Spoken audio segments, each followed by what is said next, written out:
Bendiciones, hermanos. Dios les bendiga a todos. Buenos días. Estamos acá estudiando la palabra de Dios. En el día de hoy estaremos mirando los prisioneros desaparecen en el capítulo de Hechos, capítulo 5, 19 hasta el capítulo 6, versículo 10. Miremos asimismo acá la lectura y oremos. Amado Dios, Señor, tú eres bueno y maravilloso. Padre, no hay otro como tú. Gracias por tu misericordia, por tu lealtad, fidelidad y por tu gran amor y compasión hacia nuestras vidas, Señor, amándonos a pesar de nuestras fallas, perdonándonos a pesar de nosotros mismos. Te pedimos, Señor, que nos des entendimiento profundo de tu palabra y tu sabiduría como solo tú la sabes dar. Para la gloria y honra pedimos estas cosas, mi Cristo. Háblanos, mi Dios, en el nombre de Jesús. Amén y amén. Así que, hermanos, estamos acá nuevamente mirando en el libro de Hechos, capítulo 5, 19.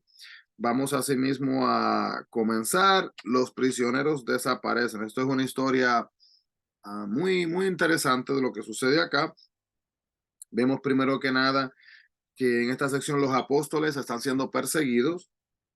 Se entiende también que cuando se habla de los ancianos de los hijos de Israel, se está refiriendo a los 70 hombres del concilio, que también era conocido como lo que es el Sanedrín. Eh, Esto no iba a ser un juicio simple que se muestra entonces en este capítulo, sino que los líderes religiosos iban a hacer cualquier cosa, ¿verdad? Para detener a los apóstoles en un intento de desafiar su autoridad, amenazar la seguridad de su posición y también poner al descubierto que ellos tenían como unas motivaciones hipócritas que verdaderamente no eran lo que aparentaban ser. Entonces, al amanecer, el templo era un lugar de mucho movimiento, muchas personas se detenían allí para adorar, para orar, y los apóstoles fueron listos para anunciar las buenas nuevas entonces de, de la nueva vida en Cristo Jesús durante este tiempo donde había mucho movimiento. Suponga que, imagínese que alguien amenaza con matarlo si usted no deja de hablar de Dios. Se sentiría tentado a callar, ¿verdad? Es prácticamente lo que sucede aquí y ellos tienen que tomar una decisión en cuanto cómo ellos van a actuar, si van a seguir hablando de Dios o no van a seguir hablando de Dios. Entonces, podemos ver también que los apóstoles, entonces después de la amenaza de los líderes influyentes, el arresto, los azotes, el encarcelamiento y su liberación milagrosa, volvieron entonces a predicar. Así que, hermanos, fueron arrestados, fueron puestos en prisión por predicar, salen y lo primero que van a hacer nuevamente es predicar. Porque cuando verdaderamente entendemos, hermanos, que es nuestro llamado ir y compartir la palabra de Dios, lo hacemos. Ahora mismo, por ejemplo, hacemos estos estudios en la mañana, cortitos, estas cortas reflexiones. Una cosa que usted quizás puede hacer, si usted se tiene un poco de temor, quizás es de hablar la palabra de Dios, hermanos, miren, comparta estos videos con sus hermanos, con su familia, que sean asimismo de edificación para sus vidas y quizás que le cause esas cosquillitas dentro de su estómago, ¿verdad? De tener un deseo de aprender la palabra de Dios.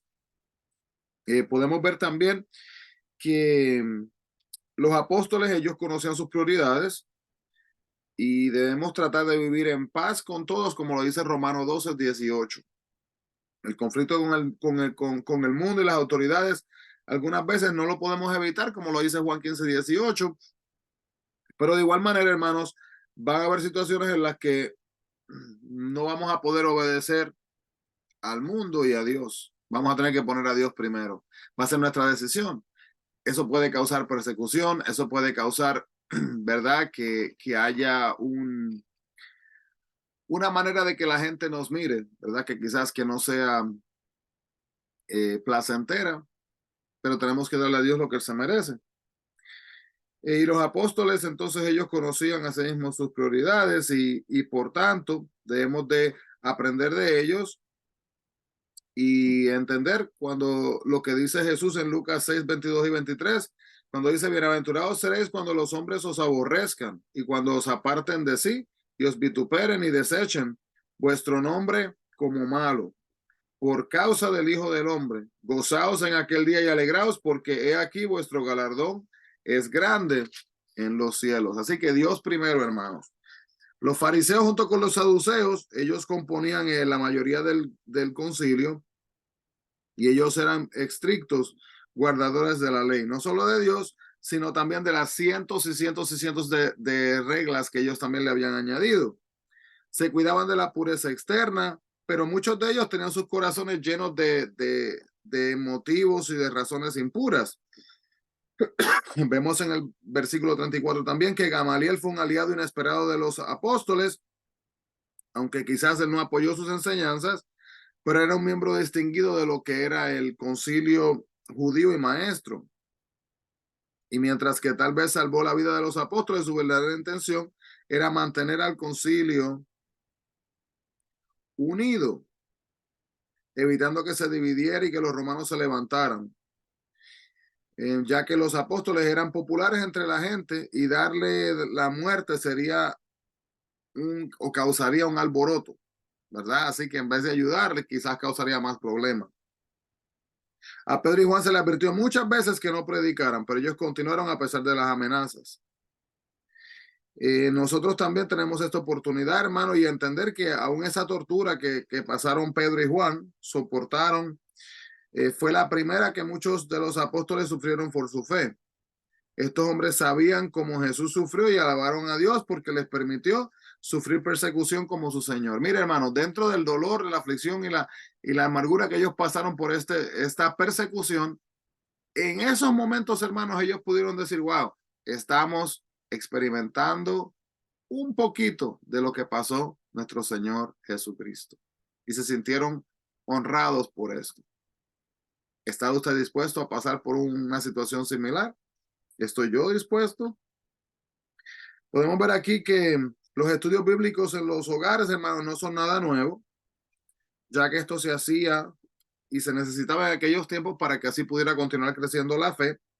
Los estudios bíblicos en las casas satisfacían sus necesidades y a la vez servían también como un medio para presentar la fe cristiana a otras personas. Entonces, en los tiempos posteriores de persecución se convirtió en el principal medio de transmitir el conocimiento bíblico.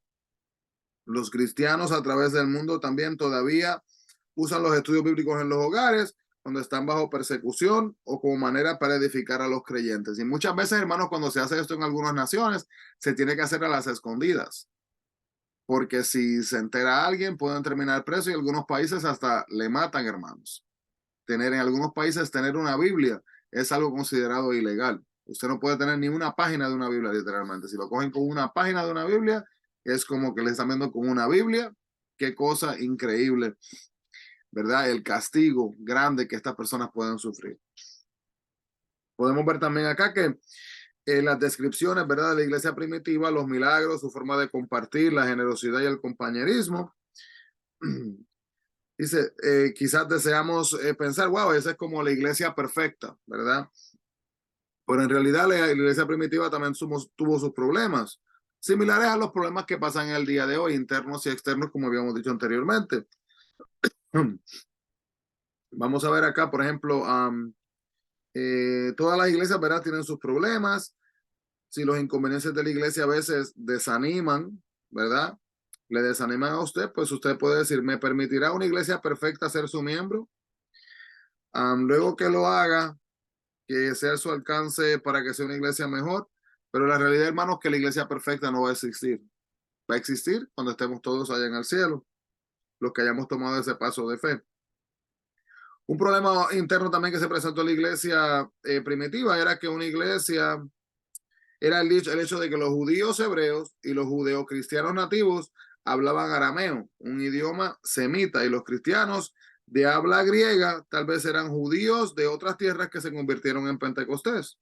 Entonces los cristianos de habla griega murmuraban sobre el trato injusto hacia sus viudas.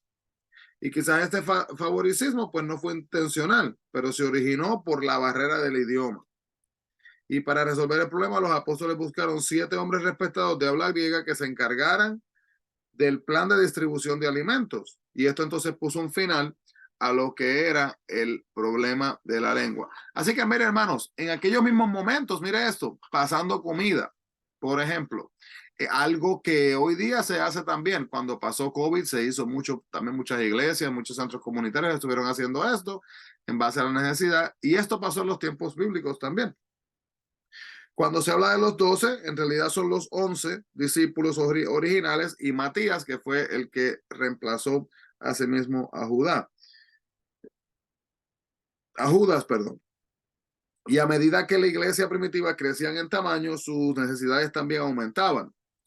Y entonces esta tarea administrativa, ¿verdad? De ofrecer los dones al Señor no se tomó como algo a la ligera, sino que se le dio importancia. Pero de igual manera, habían también requerimientos para los hombres que se encargaban del programa de alimentación. Tenían que ser personas de buen testimonio y personas llenas del Espíritu Santo y de sabiduría. Los trabajos, hermanos, requieren responsabilidad y también trato con personas que necesitaban líderes con estas cualidades. Entonces, las prioridades de los apóstoles fueron adecuadas y el ministerio de la palabra nunca debe de descuidarse debido a preocupaciones administrativas, ¿verdad? Tengamos cuidado, hermanos, que el liderazgo espiritual no es un negocio. En un sentido, un negocio así solamente una cosa que uno le paga a alguien que lo haga. No, no, no.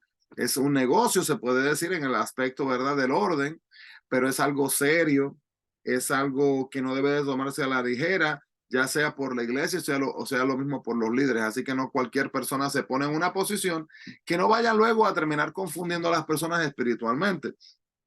En la iglesia primitiva, los apóstoles ordenaron o comisionaron separados en oración, ¿verdad? Y con y con imposición de manos a los escogidos. Y también imponer las manos, hermanos, sobre una persona. Esto era una práctica judía antigua y simbolizaba apartar a una persona para que cumpliera con un servicio especial. Anota esta cita por ahí para que luego la pueda leer en cuanto a esto. Números 27, 23 y también Deuteronomio 34, versículo 9. Capítulo 34, versículo 9. Podemos ver también que Jesús le dijo a los apóstoles que debían de ser testigos primero en Jerusalén y luego en poco tiempo su mensaje se infiltró en la ciudad entera y en todos los niveles sociales de igual manera. Y no solo eso, hermano, sino que llegó también hasta lo que es el mismo concilio judío y esto puso en peligro su posición también. La palabra de Dios se propagaba como ondas en un estanque, desde un centro único, cada una tocando a la próxima con mayor amplitud y alcance. Así que, hermano, se regó como el agua, como dice la frase, ¿verdad?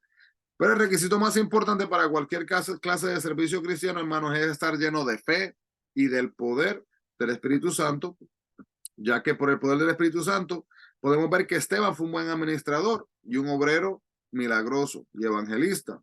Y por el poder del Espíritu Santo también se puede ejercer los dones que Dios le ha dado. Y también verá que, hermanos, que los llamados, había un grupo que se llamaba los libertos. Los libertos. Este era un grupo de judíos esclavos liberados por Roma y tenían también su propia sinagoga, asimismo en Jerusalén.